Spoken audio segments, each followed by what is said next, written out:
এই লোকটি একজন নিষ্ঠুর মানুষ এবং সে আসলে জনসমক্ষে তার বান্ধবীর সাথে অ্যানেরোবিক ব্যায়াম করতে শুরু করেছিল। এই সময় ডাক্তার ডেকেছিলেন। তিনি ভাই কিয়াংকে বললেন যে তাকে কোনো ধরনের ইনহিবিটর দিয়ে ইনজেকশন দেওয়া উচিত ছিল এবং তিনি কেবল সর্বদা উত্তেজিত হয়ে বেঁচে থাকতে পারেন। দেখা গেল যে ভাই কিয়াং মাত্র 1 ঘন্টা আগে তার ঘুম থেকে জেগে উঠেছিলেন, শুধুমাত্র দেখতে পান যে তার শরীর ফাঁপা হয়ে গেছে এবং তিনি কোন শক্তি ব্যবহার করতে পারছেন না। তিনি লিভিং রুমে ঘুরে বেড়ান এবং তারপরে দেখা গেল যে তার শত্রু ছোট টাক ভাই কিয়াং ঘুমন্ত অবস্থায় এটিকে গোপনে একটি ডোজ ইনজেকশন দিয়েছে। সামান্য টাক মাথার অর্থ হলো এই বিষ ধীরে ধীরে আপনার শরীরকে ক্ষয় করবে এবং আপনার জীবনের শেষ ঘন্টা বাকি থাকবে। রাগান্বিত ভাই কিয়াং টিভি ভেঙে ফেলেন এবং তারপরে স্কোর স্থির করার জন্য ছোট্ট টাক লোকটিকে খুঁজে বের করার প্রস্তুতি নিচ্ছেন। পথে ভাই কিয়াং ডাক্তারকে ডেকে জিজ্ঞাসা করতে চাইলেন যে তিনি কিছু করতে পারেন কিনা, কিন্তু সহকারী বললেন যে ডাক্তার এখন খুব ব্যস্ত এবং তার কাছে সময় নেই। প্রতিশোধ নেওয়ার জন্য ভাই কিয়াং সরাসরি লাউহেইকে খুঁজে পেয়েছিলেন, কিন্তু লাউহেই জানতেন না যে ছোট টাকের মাথার কোন লাভ হয়নি, ভাই কিয়াং কেবল তাড়িয়ে দিতে পারেন। এই সময়ে ছোট্ট টাক লোকটি আসলেই ভাই কিয়াংকে ডাকার উদ্যোগ নেয়, তবে ভাই কিয়াং তাকে সহ্য করতে পারেনি, তাই তিনি অপমানের মধ্যেও দ্রুত গাড়ি চালিয়েছিলেন এবং অবশেষে সফলভাবে আকৃষ্ট করেছিলেন। পুলিশ এমন সময় ফোন বেজে উঠল, তার গার্লফ্রেন্ড তাকে দেখতে চায়, তাই নিজেকে উত্তেজিত রাখার জন্য সে সরাসরি চুলায় হাত দেয়। পুলিশকে আরও কাছে আসতে দেখে ভাই কিয়াং গাড়িটি সরাসরি মলে চালান, তারপর লিফটে গাড়ি চালান এবং তারপর সফলভাবে পুলিশের হাত থেকে মুক্তি পান। ভাই কিয়াং তার প্রাক্তন বসকে খুঁজে পেলেন, কিন্তু বসও দেখলেন যে ভাই কিয়াং আর কাজে আসছে না এবং তাকে সরাসরি প্রত্যাখ্যান করলেন। এইভাবে ভাই কিয়াং আবারও ছোট্ট টাক মাথার সন্ধানে রাস্তায় নামেন।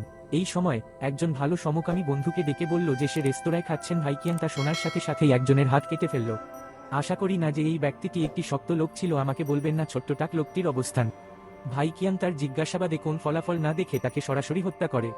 তারপর ভাই কিয়াং হাসপাতালে এসেছিলেন কারণ ডাক্তার ডাকলেন। তিনি বলেছিলেন যে এপিনেফ্রিন ইনজেকশন সাময়িকভাবে তার জীবন বাঁচাতে পারে, কিন্তু ভাই কিয়াং ডোজ নিয়ন্ত্রণ করতে ব্যর্থ হন এবং সরাসরি একটি পুরো টিউব ইনজেকশন দেন।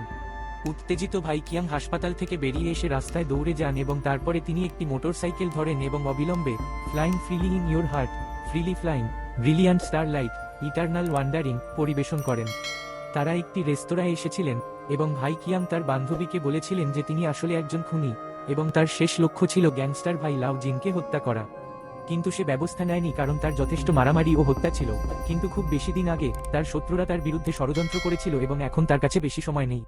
এটা শোনার পর তার বান্ধবী রেস্তোরাঁ থেকে বেরিয়ে গেল কারণ সে ভেবেছিল ভাই কিয়াং শুধু ব্রেক আপ করতে চায়, তাই সে এই গল্পটি তৈরি করে।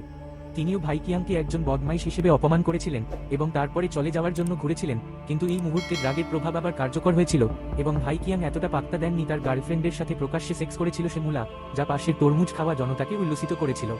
এই সময়ে ফোন বেজে উঠল যে তথ্যদাতা লিটল বার্ড কিয়াংকে খুঁজে পেয়েছেন। খবরটি শোনার পর ভাই সংক্ষিপ্তভাবে তার বান্ধবীকে সান্ত্বনা দিয়ে চলে গেলেন, কিন্তু তিনি এসে দেখেন যে তাকে অতর্কিত করা হয়েছে, তথ্যদাতাকে হত্যা করা হয়েছে এবং বসের লোকেরা তাকে ঘিরে রেখেছে। একই সময়ে তার বান্ধবী ছুটে এসে তার বান্ধবীকে আঘাত না করার জন্য ভাই কিয়াং প্রথমে আঘাত করার সিদ্ধান্ত নেন।